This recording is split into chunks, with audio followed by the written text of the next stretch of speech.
The parable of the talents. Jesus tells a parable about a wealthy man who was going on a journey. Before leaving, he called his 3 servants and entrusted them with his possessions.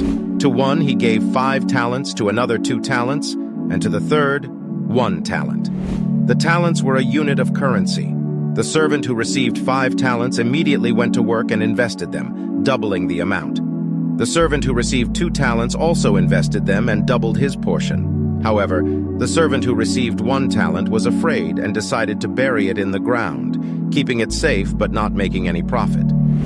After a long time, the master returned and called his servants to give an account of what they had done with the talents.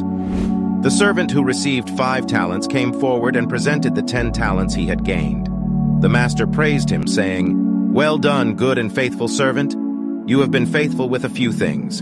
I will put you in charge of many things. Come and share your master's happiness."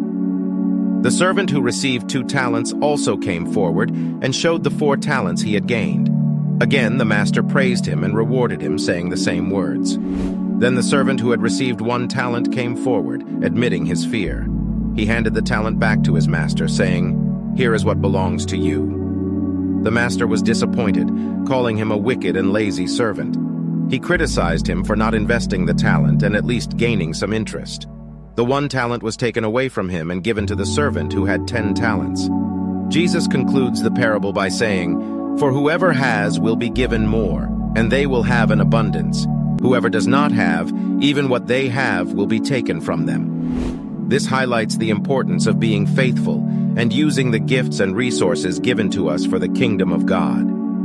In this parable, Jesus teaches that we should be diligent and faithful stewards of the resources, abilities, and opportunities that God has given us.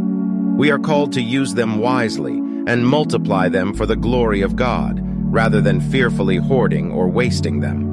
This is the end of this episode. Follow for more content.